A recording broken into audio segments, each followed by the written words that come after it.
it's Cricket from the Coat Hangers, and you're listening to Drop the Mic. I always wondered why nobody did it before me. I mean, all those comic books, movies, TV shows. You'd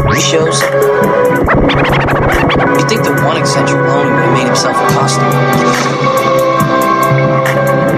I mean, is everyday life really so exciting? Are schools and offices so thrilling that I'm the only one who ever fantasized about this? Come on, be honest with yourself. At some point in our lives, we all wanted to be a superhero. That's not me, by the way. That's not me, by the way. Some Armenian guy with a history of mental health problems. Not me, by the way. That's some Armenian guy with a history of mental health problems. Who am I? I'm kick-ass.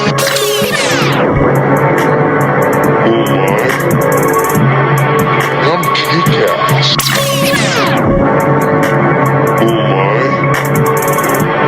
I'm kick-ass.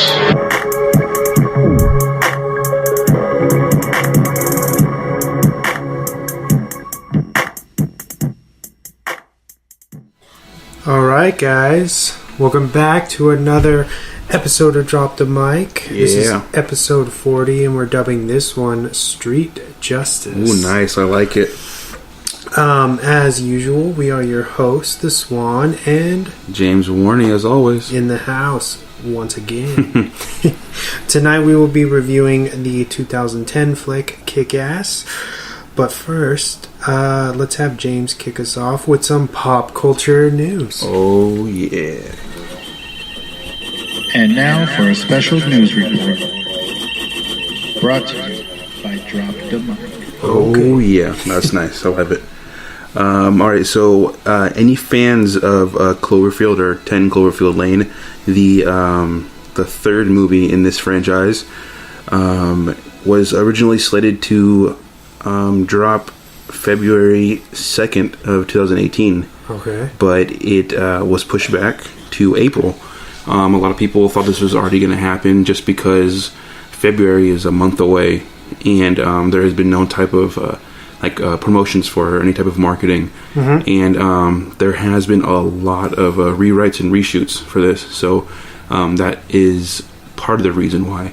The earlier script that they had for the movie was it's supposed to originally about a group of astronauts who find themselves alone in space after use of a particle accelerator makes the Earth disappear. And that's just a little part of the story. But so if anyone is keeping up with that, that's just only 3 months away till Mm-hmm. April. So you can look forward to that. The Slender Man trailer was released, which looks pretty good, and I'm excited for it. Definitely. Yeah. I have a little bit more news to go on. Okay. To add on to that, but Okay. what are you have some more? No, I have got more news, but not about that. No, go ahead. Okay. Yeah. Any fans of How to Get Away with Murder and Scandal, they will be doing a crossover episode. So anyone interested in that, it's not really pop culture or anything like that, but it's relevant to TV news. Okay. Let's see, what else do we have? DC and Lucasfilms are moving forward on Star Wars Episode 10, kicking off a brand new trilogy that will be written and directed by The Last Jedi's Rian Johnson. Yeah, so they're going to keep on going with the Star Wars juggernaut. Cool. Yeah, more Star Wars, more better. Have you seen Last Jedi? Yes, I have. It's awesome. It's good? It's good. I like it. Okay, cool. And a lot of people don't like it, but a lot of the true Star Wars fans, quote unquote, but they don't like it. But I know, I'm a Star Wars fan, and I think it's awesome. Okay, cool. Yeah. Empire Magazine just released a picture of Haley Steinfeld. She is from Pitch Perfect 2. Mm-hmm. And standing next to the new version of Bumble Bee in the new Bumble Bee solo movie. It's supposed to take place in the 80s. So, Okay. and he's the original, like the Volkswagen Bug, Wow. which is pretty cool. He just looks like a normal Volkswagen Bug. There's nothing different about him, at least in the picture. I hope the movie's somehow better. Yeah. Maybe they get rid of Michael Bay.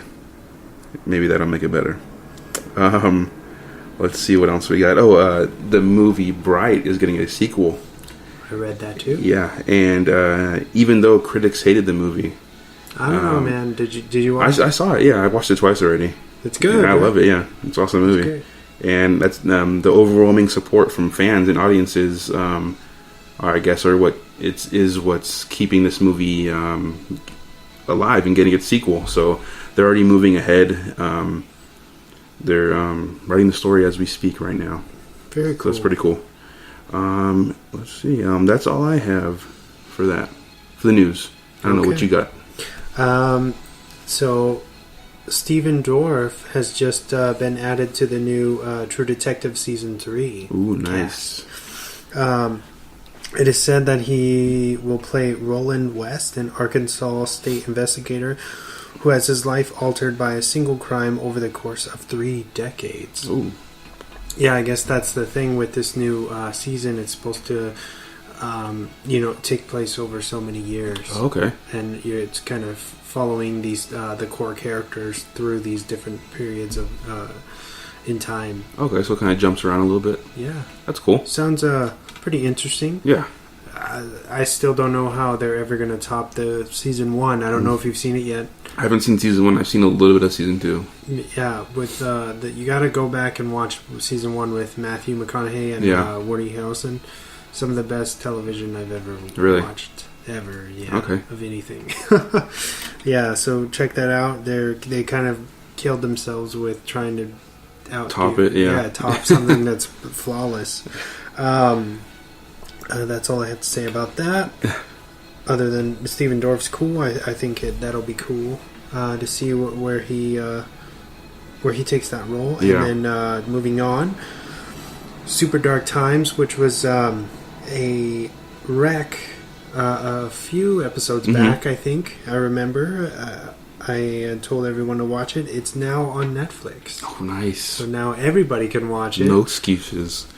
So check it out, Super Dark Times. It's about, if you guys don't know yet, it's, I think, pretty successful. A lot of people, everybody that's seen it, I think, loves it. It's about a group of teenagers in the early, I think it's like mid-90s, right? Mm-hmm. They drop a bunch of clues into that, and they basically accidentally, I don't know if I should say this, but anyway, there's an accident with a friend that happens, and things escalate pretty quickly, and it's kind of about mental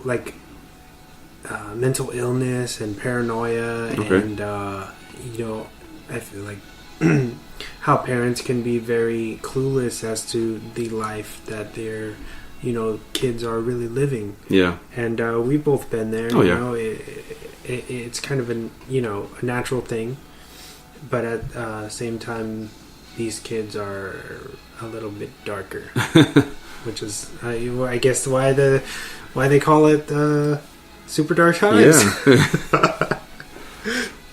But anyway, yeah, I digress. Watch it. It's on Netflix. Oh, yeah. Check it out. Moving on, piggybacking on your Slender Man news, the trailer has dropped, and it looks really rad, man. Yeah. You saw it? Yeah, I saw the trailer. Oh, it looks scary. It's creepy as hell. Do you know anything about it? Like about the real, what Slender Man is? No, I don't. In kind of, he's turned into almost like a tall tale. Okay. For the internet. Uh-huh. Like an urban legend for our generation. And he's caused, I don't know how, he's caused one major crime. I don't know, you haven't heard about it? Nah, I think I might have, but I'm not really sure. So these two young girls, they claimed that they were trying to impress Slender Man, and they lured one of their best friend out into like what I think was like the forest or something. Okay. And they repeatedly stabbed her. Holy shit.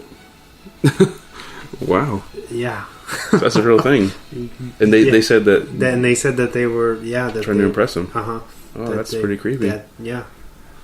People are messed up. And like this myth has spread all over the internet, and it's affecting kind of young kid, impressionable kids. And there's an HBO documentary about it, and how it's like this thing that's just this global like phenomenon that's taking over. So I was really confused as to where they were going with the movie, and how that was going to play into it. So it'll be interesting to see, because it looks very much like a horror film. I would say very creepy. They're not showing you too much of Slender Man at all. You just kind of get a little silhouette of him in the forest, looming in the back. Yeah. But anyway, for anybody who's interested in that, it'll hit theaters May 18th. Oh yeah. 2018. Happy New Year, guys. Yeah, we're in 2018 now. Yeah. And I think that's the end of my news. Okay. For this episode. Anyway. That was good. That's nice. We're moving on to... And now it's time for the weekly recommendations. Oh, yeah. Oh, yeah. Do you want to go first? Yeah, I have two. So my first one is Kick-Ass 2, which is the sequel to the movie that we're focusing on today. So if you haven't watched Kick-Ass 1, I really wouldn't recommend it if you haven't seen it, because it ties into it a bit.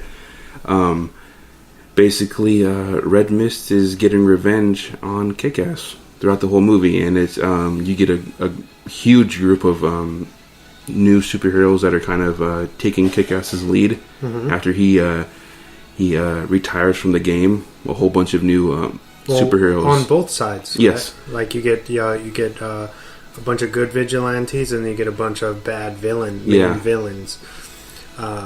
Aside from Red Mist, or I forget. He's called the Motherfucker or something. Yeah. He changes his name. Yeah, but you get new villains and new superheroes, and they all kind of go to war with each other, and it's just it's a really fun movie. I enjoyed it. I highly recommend it. If you've seen Kick-Ass, the first one, check out the second one. And my next recommendation is a show on I can't remember what network it's on, but it's called Nightfall. I think it's on History Channel. Okay. And I think it's the same guys who brought the Viking show out. Oh yeah. And it follows the Knights Templar, and they're trying to find the Holy Grail.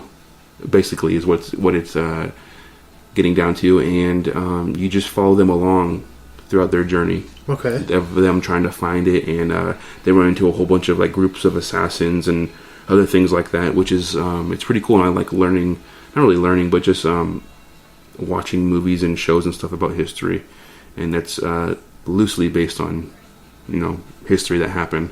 Yeah. But yeah, check both of those out. I like them a lot. Cool. Yeah. I only have one. Okay. For this week, it's the Iceman. Oh, okay. Have you seen that yet? No, I don't think so.